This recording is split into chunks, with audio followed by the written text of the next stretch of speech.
আসসালামু আলাইকুম, মোহসেনা শাওন আপনাদের সবাইকে আমন্ত্রণ জানাচ্ছি এনটিভি দুপুরের খবরে। ক্রাউন সিমেন্ট শিরোনাম দেখছিলেন, এবার পুরো খবর। তত্ত্বাবধায়ক সরকার ব্যবস্থা বাতিল করে সংবিধানের পঞ্চদশ সংশোধনীর বৈধতা নিয়ে প্রশ্ন তুলে রুল দিয়েছেন হাইকোর্ট। ওই সংশোধনী কেন সংবিধানের সঙ্গে সাংঘর্ষিক ঘোষণা করা হবে না, ৮ সপ্তাহের মধ্যে তার ব্যাখ্যা জানতে চেয়েছে উচ্চ আদালত। এক রিটের প্রাথমিক শুনানি নিয়ে বিচারপতি নাইমা হায়দার ও বিচারপতি শশাঙ্ক শেখর সরকারের সমন্বয়ে গঠিত হাইকোর্ট বেঞ্চ সোমবার এ রুল দেন। আইনজীবীরা বলছেন, স্বেচ্ছাচারিতা এবং জালিয়াতির মাধ্যমে এই সংশোধনী এনেছিল শেখ হাসিনা সরকার। এই সংশোধনীর মধ্য দিয়ে গণতন্ত্রহীনতার দিকে যায় বাংলাদেশ। ভোট ডাকাতি করে ক্ষমতায় থাকার পথও সুগম হয়। পঞ্চদশ সংশোধনীর বৈধতা চ্যালেঞ্জ করে সুশাসনের জন্য নাগরিক সুজন সম্পাদক বদিউল আলম মজুমদার সহ ৫ বিশিষ্ট ব্যক্তি রিটটি করেন। রিট আবেদনের প্রেক্ষিতে হাইকোর্ট এর রুল জারি করে। পঞ্চদশ সংশোধনীর উপরে এখনই একটা স্টে দরকার। আমি বলেছি সেখানে আমাদের আপত্তি আছে। আমাদের এই অঙ্গনের লং স্ট্যান্ডিং প্র্যাকটিস হলো স্ট্যাটিউটের উপরে কখনো স্টে হয় না।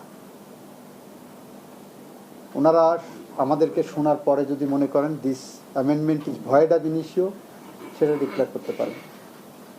কিন্তু এই স্টেজে এসে স্টের ব্যাপারে রাষ্ট্রের পক্ষ থেকে আমরা একটু আপত্তি করেছি।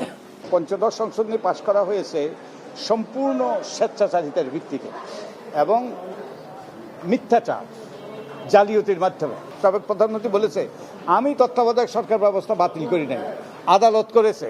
আদালত বলেছে যে পরবর্তী নির্বাচন যদি তত্ত্বাবধায়ক সরকারের অধীনে হইতে হয় সংসদের অনুমোদন লাগবে। এটা সম্পূর্ণভাবে মিথ্যাচার। আইনশৃঙ্খলা পরিস্থিতির উন্নতি এবং খাদ্য উৎপাদন ঠিক রাখাই বর্তমান সরকারের প্রধান অগ্রাধিকার বলে জানিয়েছেন স্বরাষ্ট্র ও কৃষি বিষয়ক উপদেষ্টা অবসরপ্রাপ্ত লেফটেন্যান্ট জেনারেল জাহাঙ্গীর আলম চৌধুরী। ঢাকায় নিযুক্ত ইউএনডিপির আবাসিক প্রতিনিধি গোয়েন লুইস আজ সচিবালয়ে স্বরাষ্ট্র উপদেষ্টার সাথে বৈঠক করেন। বৈঠক শেষে সাংবাদিকদের কাছে তিনি এসব কথা জানান। ছাত্র জনতার অভ্যুত্থানে নিহতের ঘটনা তদন্তে সহযোগিতা করতে জাতিসংঘের প্রতিনিধি দল আগামী সপ্তাহে ঢাকায় আসবে বলেও জানান উপদেষ্টা। প্রতিনিধি দল আসার পর ঠিক হবে বাংলাদেশের সাথে তারা কিভাবে কাজ করবে। বর্তমান পরিস্থিতিতে জাতিসংঘ বাংলাদেশকে সব রকম সহযোগিতা করবে বলেও আশ্বাস দিয়েছেন গোয়েন লুইস। রোহিঙ্গা ইস্যুতে জাতিসংঘের সহযোগিতা আরও বাড়ানোর জন্য জাতিসংঘের সহযোগিতা চাওয়া হয়েছে বলেও জানান উপদেষ্টা জাহাঙ্গীর আলম চৌধুরী। এগ্রিকালচার মিনিস্ট্রি হলো আমি কিভাবে প্রোডাকশন বাড়াইয়া লোকজনের খাওয়াইতে পারি বেশি। আমরাও চাচ্ছি, আপনারাও চাচ্ছেন যে ওই ইস্যুর থেকে যে একটা ফ্যাক্ট ফাইন্ডিং মেশিন আসার মতো আসার কথা, যে জাতিসংঘ থেকে ওটা এরা হয়তো পাঠাবে। মেগা প্রকল্পগুলোর নকশা কেন বারবার সংশোধন করা হয়েছে, কাদের স্বার্থে একাধিকবার ব্যয় বাড়ানো হয়েছে, সে বিষয়ে খতিয়ে দেখা হবে বলে জানিয়েছেন পরিকল্পনা উপদেষ্টা ওয়াহিদ উদ্দিন মাহমুদ। আজ পরিকল্পনা কমিশনের কর্মকর্তাদের সাথে বৈঠক শেষে এসব কথা জানান তিনি। পরিকল্পনা উপদেষ্টা বলেন, দেশের রাজনৈতিক স্বার্থ হাসিলের জন্য অনেক প্রকল্প গ্রহণ করা হয়েছে, সেগুলো পুনর্বিবেচনা করা হবে। একই সঙ্গে যেসব প্রকল্প চলমান রয়েছে সেগুলোর যথার্থতা বিশ্লেষণ করে যদি প্রয়োজন মনে করা হয় তাহলে চালু থাকবে। কিছু অর্থলগ্নি হলেও অপ্রয়োজনীয় প্রকল্পগুলো বন্ধ করে দেওয়ার কথাও জানান অন্তর্বর্তীকালীন সরকারের এই উপদেষ্টা। বর্তমান সরকারের যেসব সদস্যরা রয়েছেন তারা প্রত্যেকেই দেশের অর্থনীতি স্থিতিশীল করতে সমন্বিতভাবে কাজ করছে বলেও তিনি জানান। বড় বিষয় এবং মূল্যস্ফীতিকে কমিয়ে আনা, সেখানে সরকারি ব্যয় সংকোচন কি করে করা যায়। নিজেদের নির্বাচনী এলাকার জন্য অসংখ্য প্রকল্প, এখনো যে প্রকল্পগুলো আছে বা একনেকে যাওয়ার অপেক্ষায়, এগুলোকে আবার বলছি আমরা আবার স্ক্রুটিনি করতে হবে। কারণ যেসব প্রকল্পের আসলেই কোনো অগ্রাধিকার নেই এবং এগুলো আসলে কতদূর সুবিধা বয়ে আনে, এইটা আমাদের অত্যন্ত দ্রুত গতিতে মূল্যায়ন করতে হবে এবং এগুলো ছাঁটাই করতে হবে। স্বৈরাচারের বিরুদ্ধে ছাত্র জনতার গণ অভ্যুত্থানের বিজয় নস্যাৎ করার ষড়যন্ত্র চলছে বলে মন্তব্য করেছেন বিএনপি মহাসচিব মির্জা ফখরুল ইসলাম আলমগীর। জাতীয়তাবাদী স্বেচ্ছাসেবক দলের ৪৪তম প্রতিষ্ঠা বার্ষিক উপলক্ষে রাজধানীর শেরেবাংলা নগরে বিএনপি প্রতিষ্ঠাতা শহীদ রাষ্ট্রপতি জিয়াউর রহমানের মাজার শ্রদ্ধা নিবেদন শেষে তিনি এসব কথা বলেন। প্রতিষ্ঠা বার্ষিক উপলক্ষে সকাল থেকে নেতাকর্মীরা মিছিল নিয়ে জড়ো হন সংসদ ভবন সংলগ্ন দলীয় প্রতিষ্ঠাতার মাজার এবং আশেপাশের এলাকায়। পরে দলীয় নেতাকর্মীদের সাথে নিয়ে ফুল দিয়ে শ্রদ্ধা জানান বিএনপি মহাসচিব। এ সময় তিনি বলেন, আগামী দিনে গণতন্ত্র মানবাধিকার সামনে রেখে একটি নতুন বাংলাদেশ বিনির্মাণ করা হবে। দীর্ঘদিনের স্বৈরাচার ও ফ্যাসিবাদী শাসনে ক্ষতিগ্রস্ত রাষ্ট্রীয় প্রতিষ্ঠানগুলোকে বিএনপি সদৃঢ়ভাবে গড়ে তুলতে চায় বলেও জানান তিনি। আজকে ছাত্র জনতার এই বিজয়কে নস্যাৎ করে দেওয়ার জন্য ষড়যন্ত্র করছে, চক্রান্ত করছে। তারা বিভিন্ন অঞ্চলে গোলযোগ সৃষ্টি করে আমাদের দলের নেতাকর্মীদের উপরে অন্যায়ভাবে আরোপ সৃষ্টি করার চেষ্টা করছে। আমরা পরিষ্কার ভাষায় বলতে চাই, আমাদের দলের কোনো নেতাকর্মী কোনো রকম কোনো এই ধরনের ঘটনার সঙ্গে জড়িত নয়।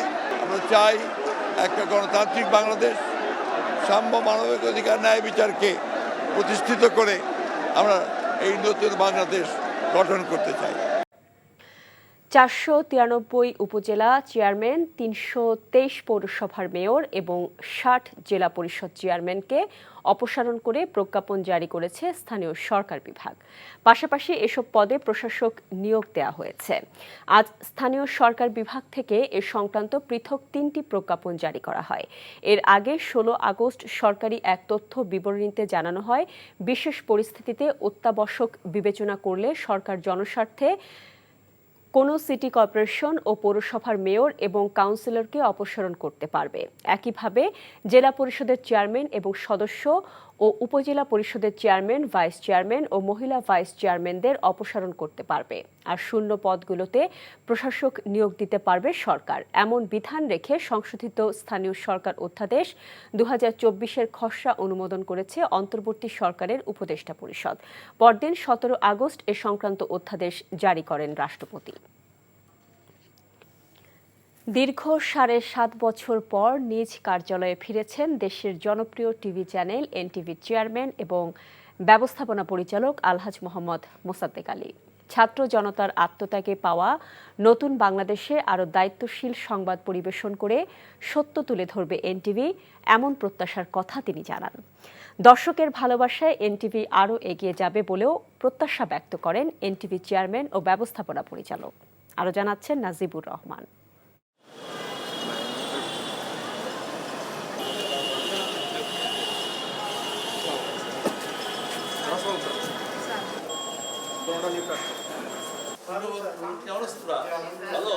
সকালে এনটিভির কার্যালয়ে প্রবেশ করতেই ফুলেল শুভেচ্ছায় সিক্ত হন বেসরকারি স্যাটেলাইট টেলিভিশন চ্যানেল এনটিভির চেয়ারম্যান ও ব্যবস্থাপনা পরিচালক আলহাজ মোহাম্মদ মোসাদ্দেক আলী। বস্তুনিষ্ঠ সংবাদ আর বাংলা সংস্কৃতি বহন করে দুর্বার গতিতে সময়ের সাথে আগামীর পথে ছুটে চলা এনটিভির রূপকার তিনি।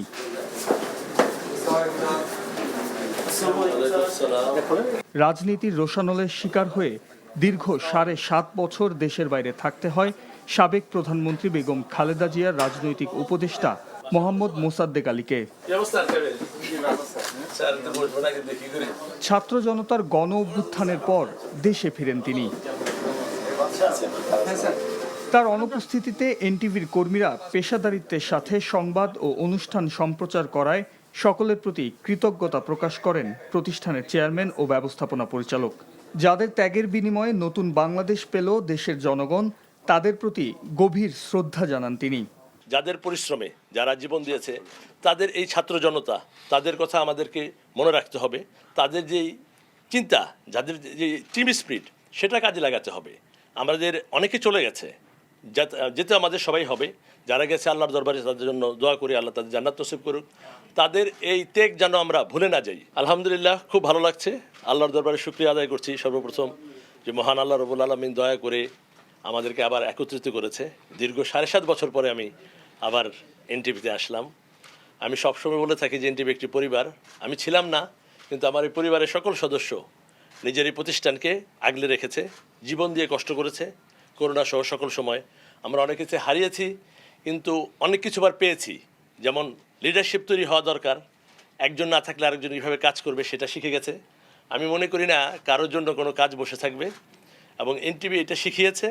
আমি মনে করি এনটিভিকে সবাই ফলো করবে আগামী দিনে, এবং এনটিভি যে পরিবারের যেই কর্মী বাহিনী এরা যেভাবে কাজ করেছে নিজের প্রতিষ্ঠানের একজন কর্মকর্তা চেয়ারম্যান না থাকার পরেও আমি দেখছি আসলে সবাই এই প্রতিষ্ঠানের চেয়ারম্যান, প্রতিষ্ঠানের মালিক, এবং তারা কাজ করেছে। আমি গর্ববোধ করি তাদেরকে নিয়ে।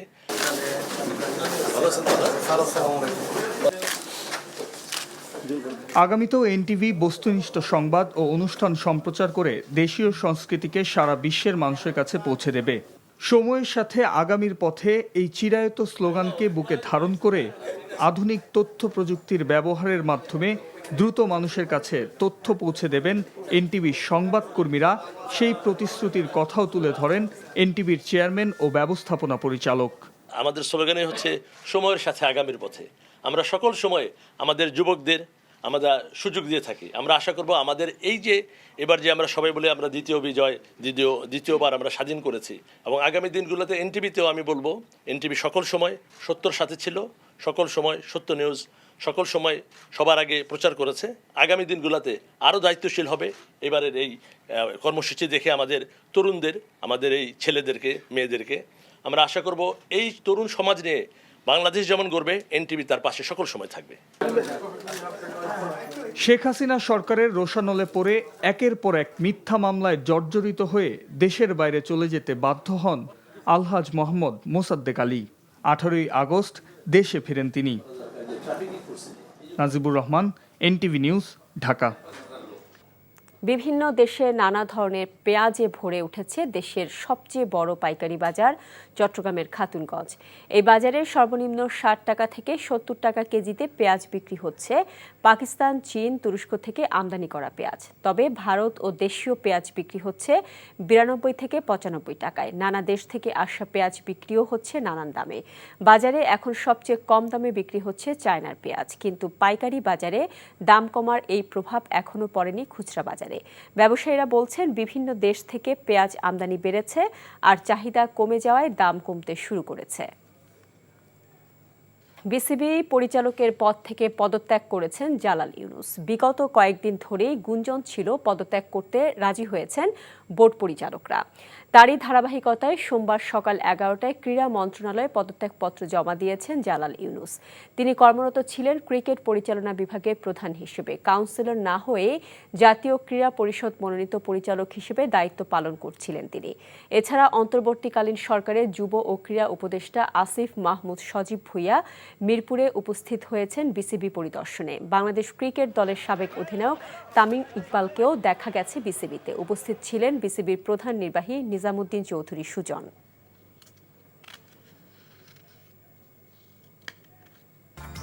এই ছিল দুপুরের খবরে। এই খবরের ভিডিও সহ আপডেট জানতে ভিজিট করুন এনটিভি অনলাইন www.ntvbd.com।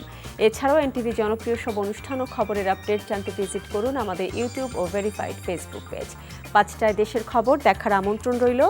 এতক্ষণ সাথে থাকার জন্য সবাইকে ধন্যবাদ।